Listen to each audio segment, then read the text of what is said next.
lo dijo en la primera hora. Muy bien, seguimos 7 de la mañana con 16 minutos. Gracias por los aportes de la audiencia, ¿no? Le envío un abrazo a la doctora Andrea Velázquez hasta Loja. Me dice, ya no puedo escucharle más, no hay luz, dice. Así ha pasado con algunos, ¿ah? Que lamentablemente no han podido seguir el espacio justamente porque les han quitado la luz en medio de esta coyuntura. Bueno, hablemos de lo que está pasando a nivel climático en el Ecuador. Está con nosotros Bolívar Erazo. Le quiero agradecer a nuestro invitado. Él es el director del Instituto Nacional de Meteorología e Hidrología, INAMI. ¿Cómo le va? Bienvenido, director. Buenos días, Fabricio. Un gusto acompañarles. Gracias a usted por la gentileza de acompañarnos. A ver, la primera, ¿llueve, no llueve? Aquí en Quito tenemos unos soles caniculares. El sábado que salí en la bicicleta temprano estaba nublado. Yo dije, capaz que... la noche del sábado y madrugada del domingo como que había llovido un poquito en Quito, pero de ahí lunes y martes hemos tenido estos soles. ¿Cómo está el comportamiento climático? Sí, es importante entender que hemos pasado hasta más o menos el 21 de septiembre por un sistema atmosférico regional que se ha posicionado en el centro norte de América del Sur. Sobre todo acarreado aire seco y las condiciones eran hasta el 21 de septiembre de aire que descendía. Es decir, imagínense que el aire en lugar de subir desde la superficie hasta arriba y permita formar nubes era lo contrario. El aire soplaba desde arriba hacia abajo y eso limpiaba el aire y también distribuía este aire seco. Habrán notado en nuestras redes sociales, en nuestra última advertencia meteorológica número 50, daba cuenta de las altas temperaturas que vivimos en Quito, en la región interandina incluida, en la región litoral, en la Amazonía también, y también había condiciones para la activación de incendios. Desde el último fin de semana, las condiciones que les cuento de que el aire estaba soplando desde arriba hacia la superficie han cambiado. El sistema atmosférico ya es beneficioso para la formación de nubes, es decir, ya va desde la superficie y sopla hacia arriba en altura. Y esas son condiciones favorables para formación de nubes, pero también hay el aporte de humedad desde la cuenca amazónica. Entonces es el combustible también para empezar esta activación paulatina de las lluvias, que fueron de forma leve desde el fin de semana, menores de 10 milímetros, en otros lugares de entre 10 y 20 milímetros. ¿Qué es lo que se prevé para estos siguientes días? Porque claro, entendemos que se han venido dando estas precipitaciones que son esporádicas en algunos casos, que no tienen como que la suficiente capacidad todavía como para poder regular estos niveles que se requieren. Así es. Tenemos una previsión para las 2 siguientes semanas, me refiero desde el 23 al 30 de septiembre, hay un primer lapso de pronóstico y otro lapso de pronóstico desde el 1 al 7 de septiembre. Si es que miramos un mapa, solo les hago una descripción, observamos que toda la franja de la región interandina y hacia las estribaciones orientales de la cordillera, ya hay una activación paulatina de las lluvias para estas 2 siguientes semanas. Sobre todo está previsto que para los días entre el 27 y el 28 de septiembre ya exista una activación de una cantidad más importante de lluvia que la que recibimos este fin de semana.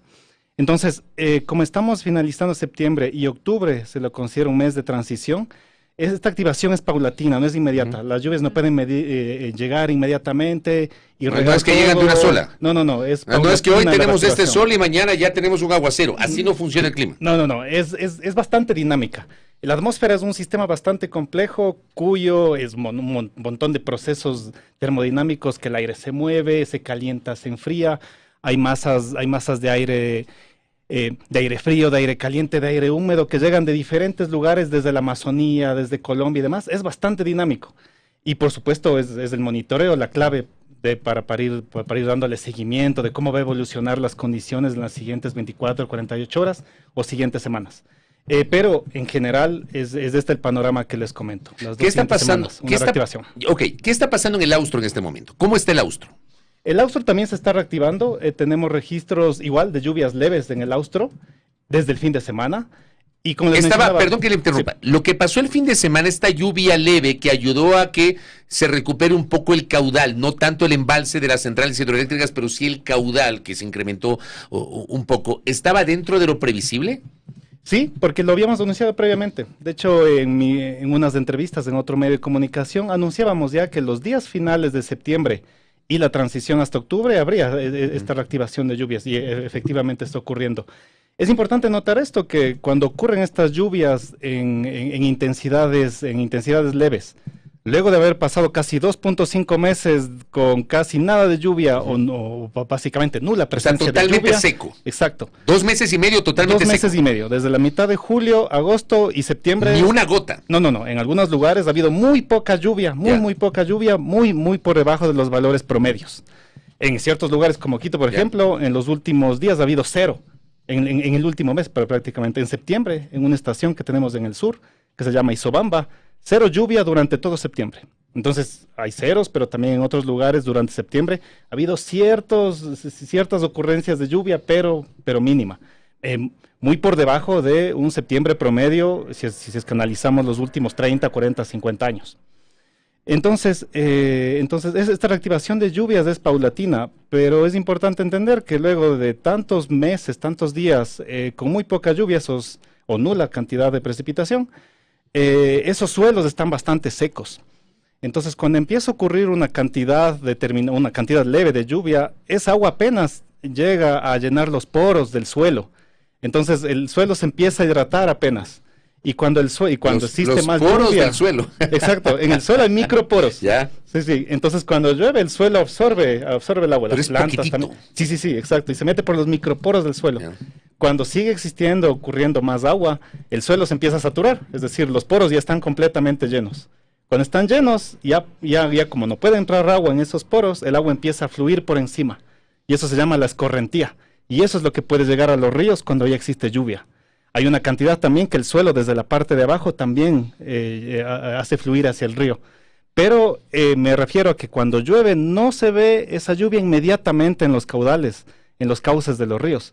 Debe pasar ciertos días hasta que ocurran esos procesos hidrológicos, que cae el agua, el suelo la absorbe, el suelo se satura, luego existe escorrentía y ahí empieza a haber una recarga de los ríos. Entonces es importante entender que la lluvia no se transforma inmediatamente en caudal. Bolívar, ha existido mucho cuestionamiento respecto de la información que se ha entregado al país sobre la situación en materia energética y todo lo que estamos enfrentando.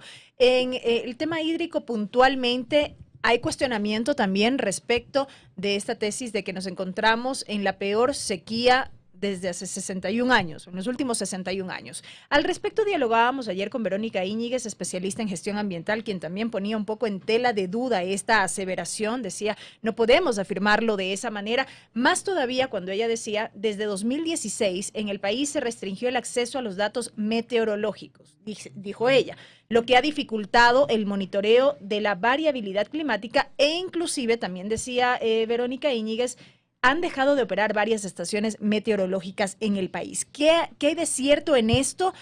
¿Tiene asidero también esta afirmación? ¿Qué sucede respecto de la información que ella dice no se puede transparentar porque no hay acceso pleno a la misma? Sí, son justamente dos puntos súper interesantes que aprovecho esta entrevista para aclararlos. En el primer punto, sobre el acceso a la información, nosotros cuando entramos a la institución heredamos una resolución que restringía efectivamente y cobraba por el acceso a la información. Estamos a punto de derogar esa resolución porque hay que respetar el acceso público a los datos. Nosotros somos una institución pública que produce datos con recursos públicos. Entonces, Perdón, ¿eso desde cuándo estuvo en vigencia? Esa estuvo restricción. en vigencia, de hecho ha tenido bastantes actualizaciones, sobre todo en los costos a la información.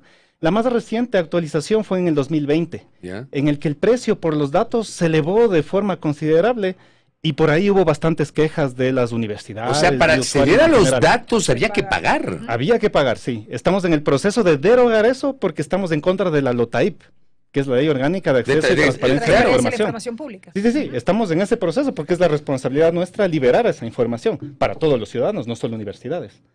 Eso es bastante inminente. Hablo de las siguientes semanas que estaríamos derogando esa resolución que cobra esa información que debe ser de acceso público. Es decir, a partir de la siguiente semana ya se podrá tener acceso libre a esa información. Estamos en el proceso. Yo le hablaría de 2-3 semanas que logramos derogar esa resolución y los datos estarían liberados.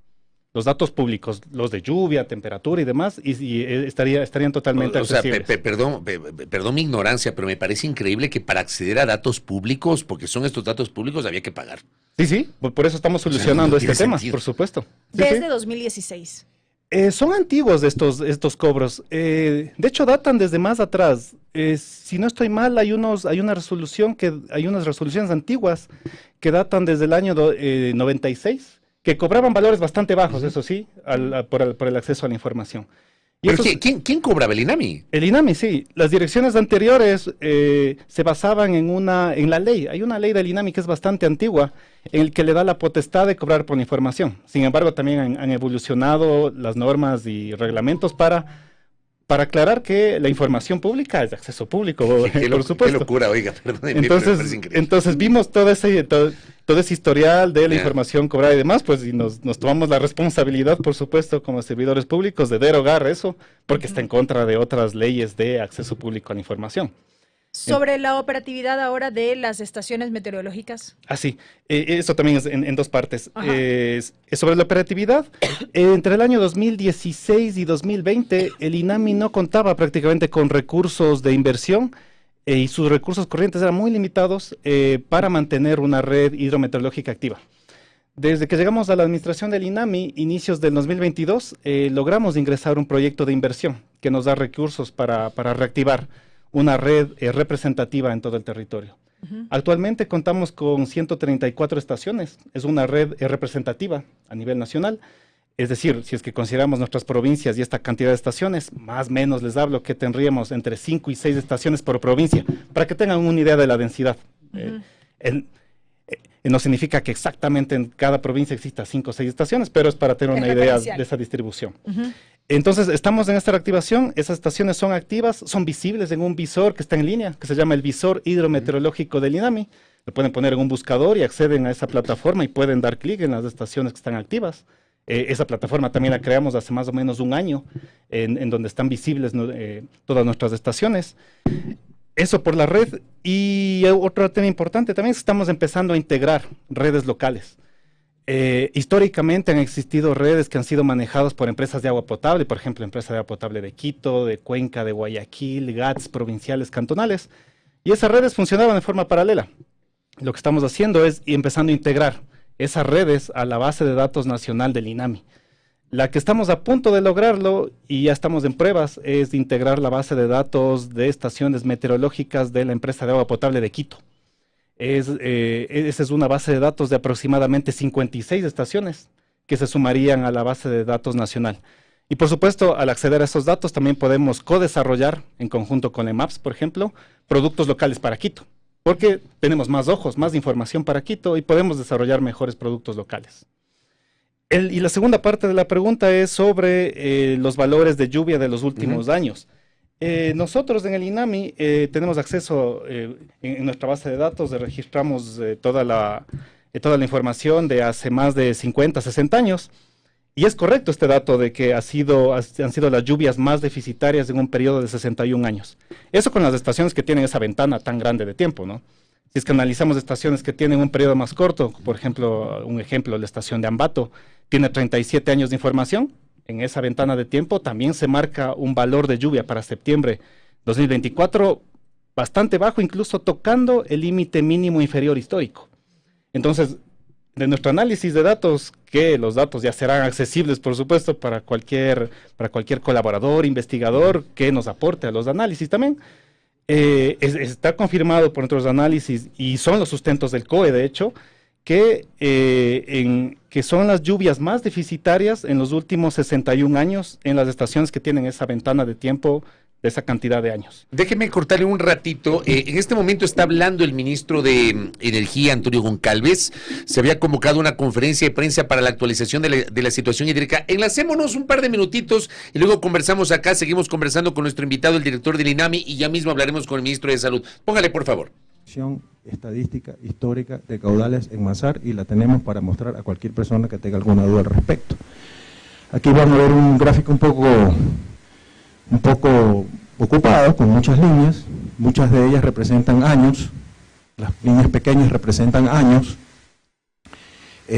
con su estadística al lado, y luego tenemos 3 líneas puntuadas blancas que representan comportamiento a 10%, 50% y 90% de hidrología. Eso es lo que te da a ti, es un comportamiento histórico constante. La línea azul o celeste, es el año 2023, cuando tuvimos estos cortes que ustedes conocen. Ya se dan cuenta que está bastante bajo y que ya ha llegado en algunos lugares más abajo del 10% percentil de probabilidad. Lo que estamos viviendo ahora es la roja, y lo que enseña claramente es que el estiaje se adelantó prácticamente 3 meses a cualquier proyección. Esto es importante resaltar.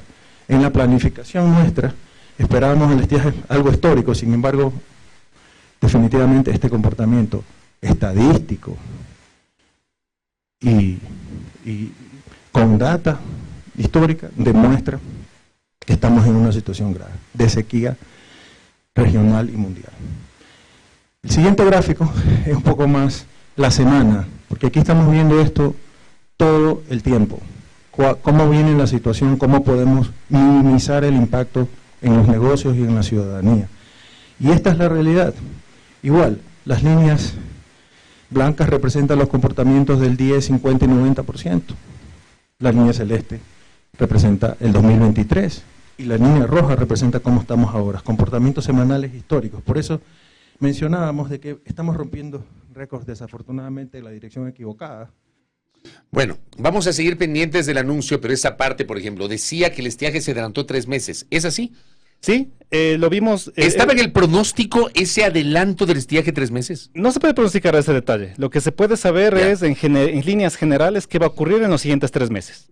Ahora, ese detalle de que se va a adelantar un número exacto de meses y demás, y con qué cantidades, los pronósticos no los dan. Los pronósticos dan tendencias, probabilidades de qué va a ocurrir. Y como él mencionaba, este descenso de lluvia sí se marca desde mediados de julio. Y si miran en la gráfica de los caudales, esa disrupción de esa línea roja, sí, exacto, esa disrupción de esa línea roja empieza a bajar muy por debajo del promedio, que es el celeste, y si es que miráramos los límites superior e inferior, esa línea roja en nuestros datos de lluvia, porque esos datos son de caudales, pero la lluvia también se representa en caudal, esa línea roja que es del año 2024, cómo está evolucionando el año 2024, tiene una caída. Y en ciertas estaciones de lluvia toca el límite inferior histórico, el límite mínimo inferior histórico, e incluso esa línea, las lluvias han estado más abajo del límite mínimo histórico. Entonces, por eso es que se marcan estos récords, que es la lluvia más deficitaria en un periodo largo de 61 años. Y esto analizado con datos de lluvia, y lo mismo se mira en los datos que presenta el ministro, en cambio en caudales. Es importante también notar que de lo que tenía en cuenta de la entrevista de la investigadora del día de ayer, me parece, sí, ¿cómo no? Los datos que les dio uso son datos satelitales, y cuando se usa datos satelitales hay que tener bastante cuidado, porque un dato satelital es una estimación. El satélite mira los datos desde afuera de la Tierra y lo que observa es las cabecitas de las nubes. Pero lo que pasa entre la cabeza de la nube y la superficie hay diferencias. Siempre cuando se usa datos satelitales, siempre hay que hacer una corrección, porque el dato satelital observa arriba, pero la estación, el equipo que mide la lluvia abajo, es lo real. Con eso hay que hacer una corrección previa a usar datos satelitales. Con eso mismo quiero cerrar, obviamente, la entrevista en honor al tiempo, porque Verónica Íñiguez Gallardo decía ayer que los últimos 20 años fueron mucho más secos que el 2024. El estiaje que estamos viviendo corresponde al periodo en el que nos encontramos. O sea, ella sostiene que no es concluyente el decir, no dice que es falso, dice que no se puede afirmar con contundencia que esta es la sequía o es el periodo más seco de los últimos 61 años. Yo le pregunto a usted si es así.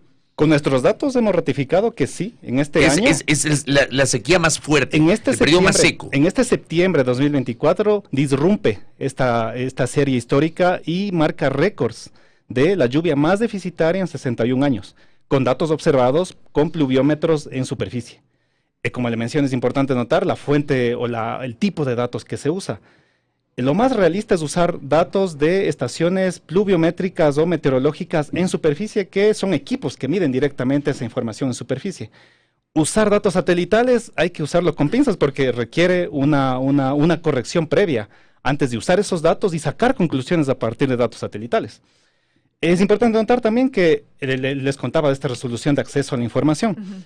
El acceso a la información no es restrictivo para las universidades. Con muchas tenemos convenios y cuando hay firmado un convenio, el flujo de información es totalmente libre.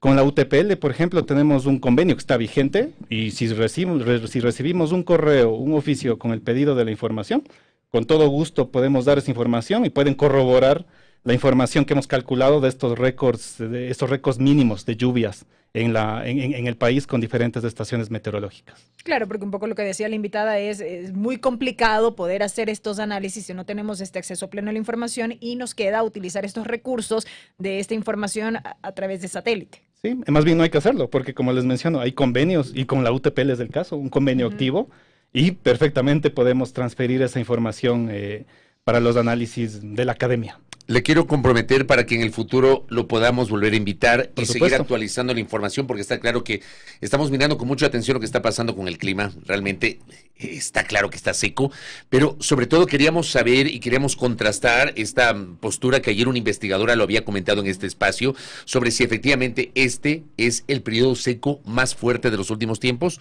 Usted afirma que sí y que los datos lo respaldan.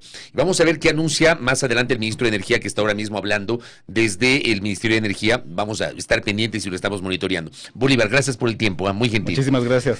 Gracias a Bolívar Arazo, director del ENAMI, aquí en A Primera Hora. Primera Plana. Todas las noticias, todas las voces.